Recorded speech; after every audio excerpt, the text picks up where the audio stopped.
Hello friends, मैं हूँ शिवानी। कैसे हैं आप सब? आई होप आप सब अच्छे होंगे। So let's start today's class. Today we will discuss about the last chapter of biology, that is management of natural resources. Natural resources. Natural resources क्या होते हैं? Anything in the environment which can be use is called natural resources. जो भी चीज़ें हमारे जो environment में present होती है, करती है, ऑलरेडी एग्जिस्ट करती है, जिनको हम यूज़ कर सकते हैं, उनको हम बोलते हैं नेचुरल रिसोर्सेज। फॉर एग्जाम्पल, इसके एग्जाम्पल क्या क्या होता है? जैसे soil, air, water, forest, wildlife, coal and petroleum. Next आती है टाइप्स ऑफ रिसोर्सेज। रिसोर्सेज के कितने टाइप्स होते हैं? टू टाइप्स होते हैं। फर्स्ट होती है एग्जॉस्टेबल रिसोर्सेज, सेकंड होता है inner exhaustible resources. Exhaustible resources हमारी जो एनवायरनमेंट है उसमें लिमिटेड क्वांटिटी में प्रेजेंट होते हैं, एंड इन एग्जॉस्टेबल अनलिमिटेड होते हैं। Exhaustible, these are present in limited quantity. ये बहुत लिमिटेड क्वांटिटी में प्रेजेंट होता है, मीन्स अगर हम इनका एक्सेसिव यूज करेंगे तो एक टाइम के बाद खत्म हो जाएंगे। एग्जाम्पल इनका होता है coal and petroleum. Inexhaustible resources, there these are present in unlimited quantity. ये अनलिमिटेड क्वांटिटी में होता है, मीन्स खत्म नहीं होता है। इसका एग्जाम्पल होता है एयर एंड वाटर। नेक्स्ट आता है management of natural resources. It is the use of natural resources in such a way so as to avoid wastage and conserve them for future. इन नेचुरल रिसोर्सेज का management किस type से किया जाता है? ताकि जो हम यूज भी कर लें और उसका वेस्ट भी ना हो, वेस्ट को अवॉइड करें, उनको कंजर्व करके रख सके फ्यूचर के लिए। There are national and international laws and acts to protect the environment. हमारे एनवायरनमेंट को प्रोटेक्ट करने के लिए नेशनल और इंटरनेशनल लेवल पे लॉज बने हैं, कुछ एक्ट्स भी आए हैं। एक लॉ उनमें से ये है Ganga action plan, GAP. Multi crore project came in 1985 to improve the quality of Ganga. ये किस लिए आया था? गंगा जी जो है, गंगा जी का वाटर जो है वो इम्प्योर वाटर हो गया था, बहुत ज़्यादा इम्प्योरिटीज आ गई थी उसके अंदर। इस वजह से क्या चलाया गया? गंगा एक्शन प्लान चलाया गया, ताकि जो गंगा जी का वाटर है उसको प्योर, उसकी इम्प्योरिटीज कम की जा सके। Contamination of river water is indicated by. अब रिवर वाटर की कंटेमिनेशन कैसे पता चलती है? द प्रेजेंट कंटेमिनेशन होता है उसका पोल्यूशन, उसके अंदर पोल्यूशन जो है, उनके अंदर जो अनवांटेड मटेरियल्स है, इस चीज के बारे में कैसे पता चलता है? The presence of coliform, a group of bacteria found in human intestine whose presence indicate in contamination by disease causing bacteria.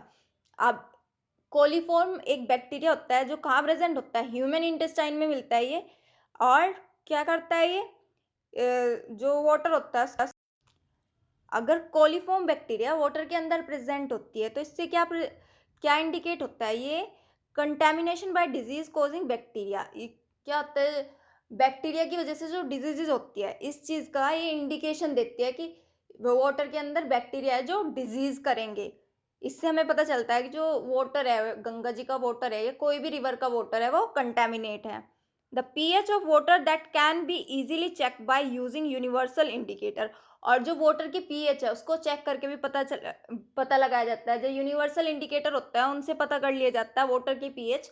अगर वाटर की पीएच नॉर्मल पीएच से कम या ज़्यादा होती है तो वो भी एक तरह से कंटेमिनेशन होता है वाटर का। नेक्स्ट आता है management of natural resources. 3 hours to save the environment. Environment को सेव करने के लिए 3 आवर्स दिए गए। 3 आवर्स का मीनिंग क्या होता है? फर्स्ट होती है रिड्यूस। रिड्यूस का मतलब होता है यूजलेस। जो जब हम किसी भी चीज़ का यूज या उसका कंजप्शन कम कर दिया जाए उसको रिड्यूस बोलता है। जैसे switching off unnecessary lights and fans. जो जहाँ पे हम ना बैठे हो या जहाँ पे लाइट्स की ज़रूरत ना हो, फैंस की ज़रूरत ना हो, वहाँ पे उनको स्विच ऑफ कर देना चाहिए।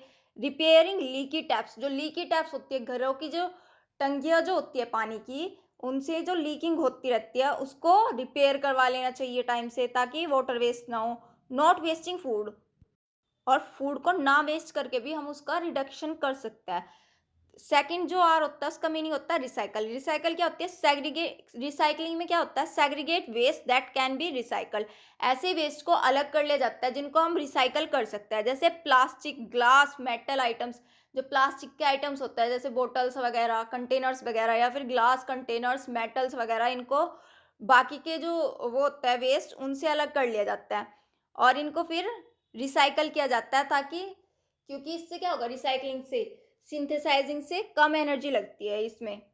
अगर हम न्यू चीज़ों को, न्यू आइटम्स उससे जो रॉ मटेरियल से न्यू आइटम सिंथेसाइज करेंगे तो ज़्यादा एनर्जी लगेगी, बट अगर हम जो वेस्ट मटेरियल है उससे उसको दोबारा से रिसाइकल करेंगे तो कम एनर्जी लगेगी। नेक्स्ट आर का मीनिंग होता है रीयूज। रीयूज में क्या होता है? यूज अगेन, किसी भी चीज को दोबारा से यूज करना। जैसे instead of throwing throwing things away they can be use again. किसी भी चीज को थ्रो करने से अच्छा है उसको दोबारा से यूज कर लिया जाए। जैसे न्यूज़पेपर के एनवेलप्स बना लिए जाते हैं, या कोई कंटेनर है, कोई ग्लास कंटेनर है, हम उसको फेंकने के बजाय उसको किसी और चीज के लिए यूज कर ले। Next, reuse is better than recycling as it saves energy. अब रीयूज क्या होता है? रिसाइकलिंग से बेटर होता है। क्यों बेटर होता है? क्योंकि इसके अंदर एनर्जी सेव हो जाती है। We need to use our resources carefully because, हमें अपने रिसोर्सेज को केयरफुली क्यों यूज करना चाहिए, ध्यान से क्यों यूज करना चाहिए उनको? क्योंकि ये लिमिटेड होता है, कम क्वांटिटी में प्रेजेंट है, मीन्स एक लिमिटेड क्वांटिटी तक ही प्रेजेंट है। अगर हम इनको एक्सेसिव यूज करेंगे इनका, तो ये खत्म होने स्टार्ट हो जाएंगे। Demand for all resources is increasing as human population is increasing at a tremendous rate due to improvement in health care. अब जो रिसोर्सेज है उनकी डिमांड्स बढ़ती जा रही है। क्यों बढ़ती जा रही है? क्योंकि पॉपुलेशन बढ़ती जा रही है। पॉपुलेशन बढ़ेगी तो रिसोर्सेज की डिमांड बढ़ेगी। इसलिए हमें क्या करना चाहिए? हमें इनको केयरफुली यूज करना चाहिए ताकि ये खत्म ना हो, एग्जॉस्ट ना हो जाए। नेक्स्ट आता है सस्टेनेबल मैनेजमेंट। सस्टेनेबल मैनेजमेंट क्या होता है? जब हम रिसोर्सेज को कुछ इस वे में उसका मैनेजमेंट कर ले, उसके यूज का मैनेजमेंट कुछ इस टाइप से कर ले कि हम यूज भी कर सके और फ्यूचर जनरेशन के लिए सेव भी कर सके, उसको बोलेंगे हम sustainable management. Management of resources wisely so that they meet current basic human needs while preserving them for the needs of future generations।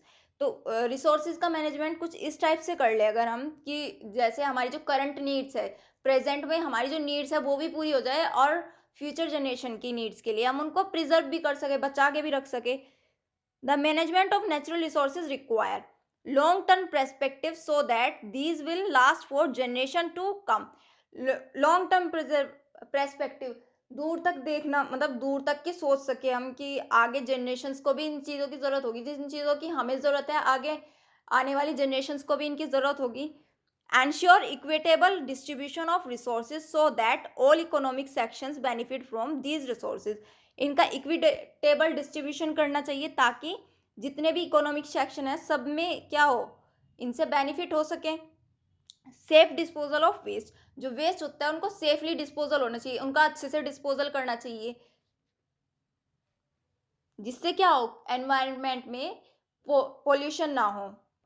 Next आता है forest and wildlife conservation. Forest are biodiversity hotspot. Forest क्या होता है? Biodiversity hotspot होता है। Main aim of conservation to preserve the biodiversity as loss of diversity may lead to ecological instability. इसका main aim क्या होता है? Conservation का मेन एम होता है ताकि हम जो वो होती है हमारी बायोडाइवर्सिटी होती है उसको प्रिजर्व कर सके, बचा के रख सके। क्योंकि अगर हमारी डाइवर्सिटी का लॉस होगा तो क्या होगा, इससे इकोलॉजिकल इंस्टेबिलिटी आ जाएगी। बायोडाइवर्सिटी, बायोडाइवर्सिटी क्या होती है? Biodiversity of an area is the number of plant and animal species found in that particular area like bacteria, fungi, insects, birds, plants etcetera. Biodiversity होते हैं किसी भी एरिया के अंदर कितने नंबर ऑफ प्लांट्स है और कितने नंबर ऑफ एनिमल्स की स्पीशीज प्रेजेंट है किसी भी पर्टिकुलर एरिया के अंदर। इसके एग्जाम्पल हो सकते हैं जैसे बैक्टीरिया की कितनी स्पीसीज प्रेजेंट है, fungi, insects, birds, plants etcetera. Hotspots, hotspots क्या होता है? It means an area full of biological diversity, जहाँ पे बायोडाइवर्सिटी बहुत ज़्यादा हो होती है, hotspots. Stakeholders, stakeholders क्या कौन होते हैं? ऐसे पर्सन जिनको किसी भी चीज़ में इंटरेस्ट हो, जिस चीज़ में उनका इंटरेस्ट हो या उनको कंसर्न हो, उस चीज़ की चिंता हो, उस चीज़ के लिए वो कुछ काम करते हैं, उसके उसको हम बोलते हैं स्टेक होल्डर्स, उस चीज़ के स्टेक होल्डर्स बोल देंगे। अ पर्सन हैविंग इंटरेस्ट और concern for something is called stakeholder. Stakeholders of forest, forest के स्टेक होल्डर कौन होता है? लोकल पीपल, जो फॉरेस्ट में रहने वाले, जो वहाँ के लोकल पीपल होते हैं, वहाँ के आसपास के विलेजेस के जो लोकल लोग होते हैं वो होते हैं stakeholders of forest. Dependent on forest for their survival nature, ये क्या होता है? फॉरेस्ट के ऊपर डिपेंड करते हैं। इनके अंदर हम किन को कंसिडर कर सकते हैं? जो ट्राइब्स होती है उनको हम कंसिडर कर सकते हैं फॉरेस्ट के स्टेक होल्डर्स के रूप में। फॉरेस्ट डिपार्टमेंट, जो फॉरेस्ट डिपार्टमेंट होता है वो भी स्टेक होल्डर होता है फॉरेस्ट का। Government who owns the land and controls forest products resources, ऐसी गवर्नमेंट जो उस लैंड को खरीद लेती है या उसको केयर के लिए, उसके लिए कुछ काम करना स्टार्ट कर देती है, उसको गोद लेना जिसको बोल देता है कि अडॉप्ट कर लिया किसी ने, ये वाली सेंचुरी अडॉप्ट कर ली, उस टाइप से। नेक्स्ट आता है इंडस्ट्रियलिस्ट वाइल्ड लाइफ। ये क्या, कौन होता है, जो वहाँ के जो वाइल्ड लाइफ के जो रिसोर्सेज होते हैं उनको यूज भी करता है और उनको कंजर्व करने का काम भी करता है, उनको बोलता है इंडस्ट्रियलिस्ट वाइल्ड लाइफ। नेक्स्ट आता है instances where various people has played an important role in conservation of forest. ऐसे ऐसे वो चलाए गए थे, मूवमेंट्स चलाए गए जिससे क्या कर सके, फॉरेस्ट को कंजर्व किया जा सके। किस किस ने पहला चला था, खेजड़ी ट्रीज के लिए। खेजड़ी ट्रीज के लिए क्या चला था, किसने चलाया था, ये अमृता देवी बिश्नोई ने ये मूवमेंट चलाया था 1731 में। इन्होंने क्या कर दिया था, इन्होंने अपनी लाइफ सेक्रीफाइस कर दी थी, किस लिए, खेजड़ी ट्रीज के लिए। और इनके साथ 363 और लोग भी थे जिन्होंने अपनी लाइफ खेजड़ी ट्रीज के प्रोटेक्शन के लिए अपनी लाइफ सेक्रीफाइस कर दी थी। और ये राजस्थान के एक विलेज में चला था।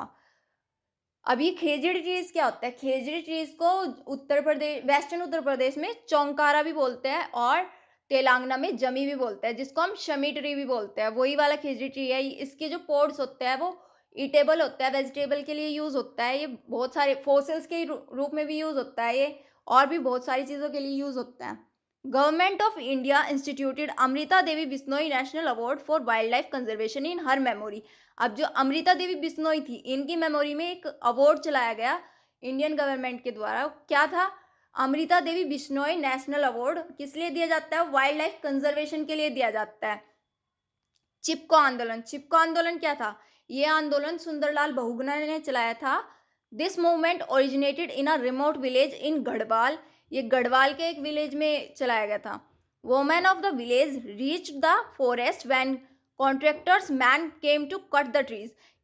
इस विलेज, यहाँ की जो ये जो विलेज थी, इस विलेज की जो वोमेन्स थी, जो औरतें थी, वो क्या, कहाँ पहुँच गई थी, जहाँ पे ये पेड़ थे, जहाँ पे कॉन्ट्रैक्टर इन पेड़ों को काटने के लिए आया था, वहाँ पे ये वोमेन्स चली गई थी और उन पेड़ों से चिपक गई थी, मीन्स उनको हग करके खड़ी हो गई थी। Women clasp the tree trunk thus preventing the workers from felling the trees. Women's ने क्या करा था, जो ट्री ट्रंक थी, पेड़ के जो तने थे, उनको हग करके खड़ी हो गई थी वो, ताकि जो वर्कर्स थे, वहाँ पे जो वर्कर्स आए थे पेड़ काटने के लिए, वो पेड़ को ना काट सके। The Chipko movement quickly spread across communities and forced government to rethink their priorities in the use of forest products। इससे क्या हुआ था, ये बहुत जल्दी फैल गया था, ये जो मूवमेंट था बहुत जल्दी फैला था और गवर्नमेंट क्या हो गई थी, मजबूर हो गई थी, गवर्नमेंट को फोर्स कर दिया गया था ताकि क्या कर सके, वो यहाँ की जो फॉरेस्ट थे उनको प्रोटेक्ट करने के लिए फॉरेस्ट प्रोडक्ट्स को प्रायोरिटीज दी जाए इस चीज़ के लिए, और फॉरेस्ट को ना काटा जाए। West Bengal forest department revive the degraded sal forest of Aravalli. जो वेस्ट बंगाल फॉरेस्ट डिपार्टमेंट था, उन्होंने क्या करा, एक साल फॉरेस्ट होती है वहाँ पे, उसको रिवाइव करवाया उन्होंने। अरावली साल साल फॉरेस्ट ऑफ अरावली को रिवाइव करवाया, दोबारा से उसको रिवाइव करवा लिया। डिग्रेड हो गए थे ये, दोबारा से रिवाइव करवाए फिर इनको। Next, water for all. Water for all, water is the basic necessity for all terrestrial forms of life. Water क्या होता है, जो जितनी भी टेरेस्ट्रियल फॉर्म्स है, लैंड पे जितने भी ऑर्गेनिजम्स है या फिर प्लांट्स वगैरह जो भी है, सब चीज़ों के लिए क्या है, वाटर सबसे ज़्यादा नेसेसरी है। Rain is an important source of water. Rain क्या है, वाटर का सबसे इम्पोर्टेंट सोर्स क्या है, रेन होती है। Irrigation method like dams, tanks and canals have been used in various parts of India. India में जो इरिगेशन के लिए क्या क्या यूज़ किया जाता है, डैम से के थ्रू होती है इरिगेशन, टैंक्स के थ्रू होती है, कैनाल्स के थ्रू होती है। डैम्स के अंदर जो वाटर आता है वो रेन वाटर भी होता है बहुत हद तक। Dams ensure the storage of adequate water for irrigation and are also use for generating electricity.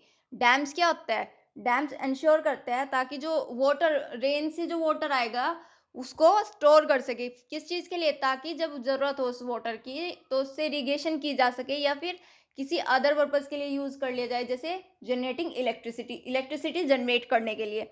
Various dams have been built on rivers to regulate the flow of water. अब बहुत सारी reverse के ऊपर अलग अलग रिवर्स के ऊपर अलग अलग डैम्स बने ताकि पानी का फ्लो रेगुलेट किया जा सके। एग्जाम्पल क्या क्या फर्स्ट होती है, फर्स्ट है टिहरी डैम। टिहरी डैम की कौन सी रिवर के ऊपर है? गंगा रिवर के ऊपर है। सेकंड सरदार सरोवर डैम, ये कहाँ पे है? नर्मदा रिवर के ऊपर है। भाखरा नंगल डैम, ये सतलज रिवर के ऊपर है। Hirakud dam, built across Narmada River, is the longest man-made dam in the world, 26 kilometre in length। जो हीराकुद डैम है, ये क्या है? नर्मदा रिवर के ऊपर बना है। सबसे लॉन्गेस्ट मैन मेड डैम है। कौन सी रिवर के ऊपर है? नर्मदा रिवर के ऊपर है। इसकी लेंथ अप्रोक्सीमेट 26 किलोमीटर की है। Tehri dam is Asia's highest dam. Asia का सबसे हाईएस्ट डैम टिहरी डैम है। 261 मीटर हाई है ये। Bhakra Nangal dam is Asia second highest dam. ये एशिया का सेकंड हाईएस्ट डैम है। 225 225.5 मीटर इसकी हाइट है। एडवांटेजेस ऑफ डैम्स, डैम्स के एडवांटेजेस क्या क्या है? फर्स्ट एडवांटेज होता है ensures adequate water for irrigation. Irrigation के लिए पानी की कमी नहीं होगी, इस चीज़ का इंश्योर कर देता है ये। To generate electricity, electricity generation में हेल्प करता है। Continuous supply of water to cities and towns, और सिटीज और टाउन्स जो शहर और कस्बे होते हैं उनमें कॉन्टिन्यूस वाटर सप्लाई को भी रेगुलेट करता है। नेक्स्ट आता है डिसएडवांटेजेस ऑफ डैम्स। डैम्स के डिसएडवांटेजेस क्या क्या है? फर्स्ट होता है सोशल प्रॉब्लम्स। सोशल प्रॉब्लम्स कौन कौन सी होती है?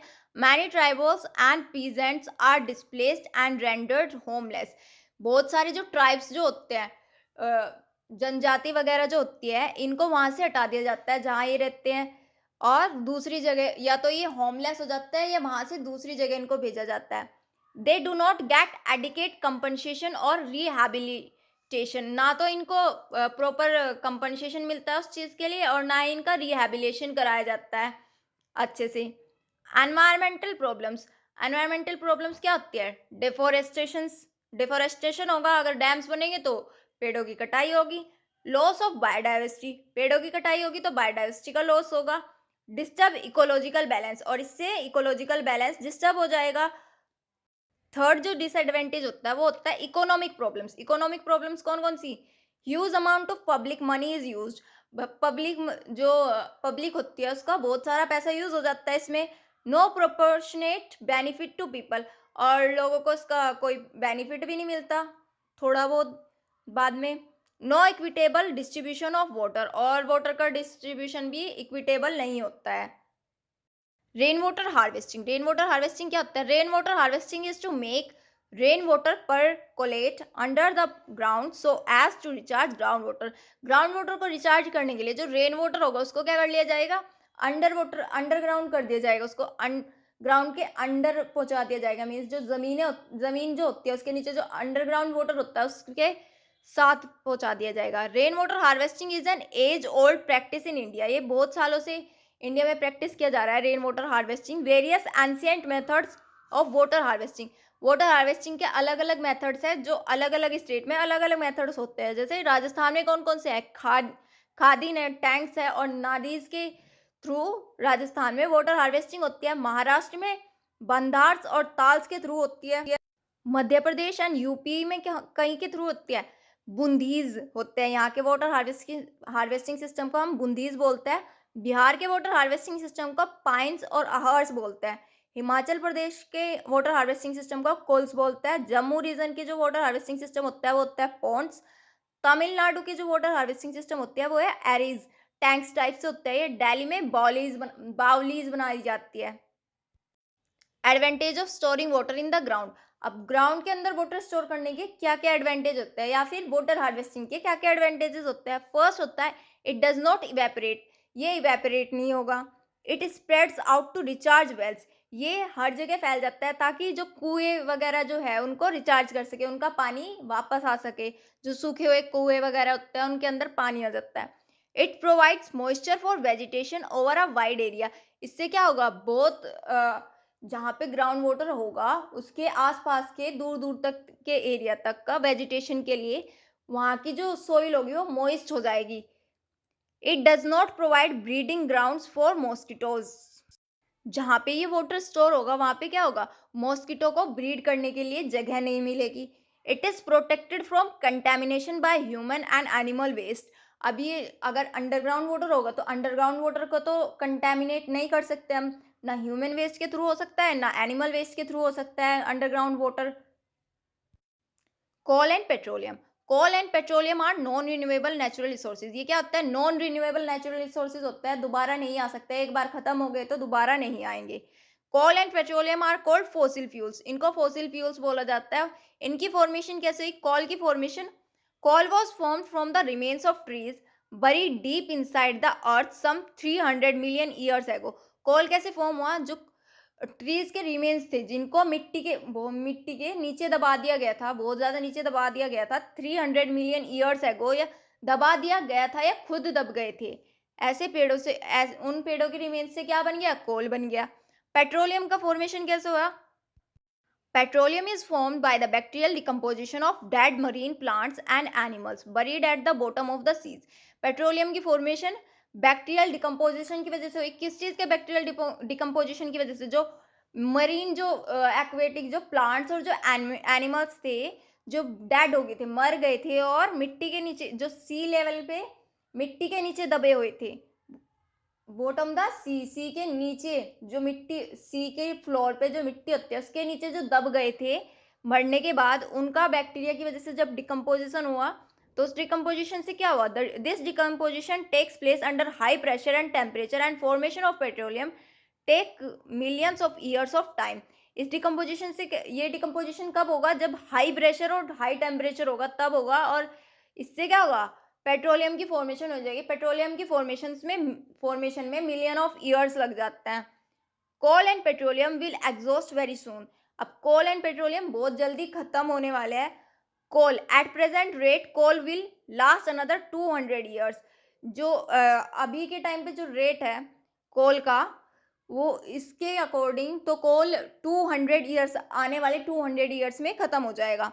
Petroleum at present rate of usages it will last for about 40 years. और अभी की प्रेजेंट के यूजेस को देखते हुए जितना हम पेट्रोलियम का यूज़ कर रहे हैं उसके अकॉर्डिंग ये हम कह सकते हैं कि 40 ईयर्स में जो पेट्रोलियम है वो ख़त्म हो जाएगा। नेक्स्ट आते हैं harmful effects of using fossil fuels.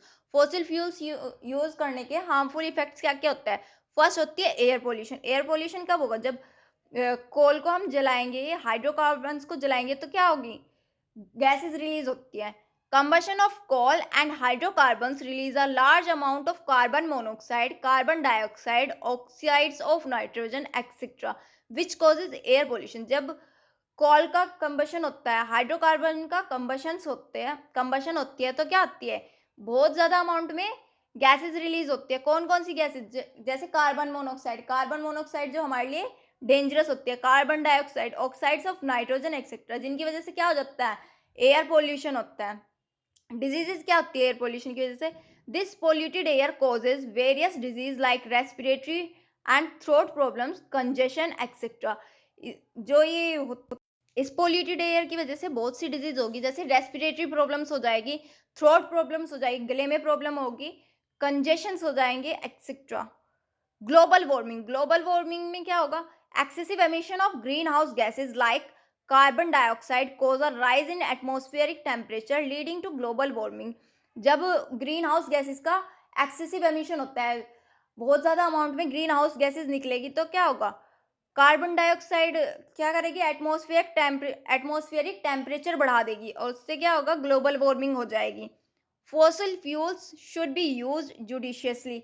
जो फॉसिल फ्यूल्स होता है उनको बहुत ध्यान से हमें यूज़ करना चाहिए, because they are limited and exhaustible, क्योंकि ये बहुत ज़्यादा लिमिटेड है, बहुत कम अमाउंट में प्रेजेंट है और जल्दी ही ख़त्म हो जाएंगे।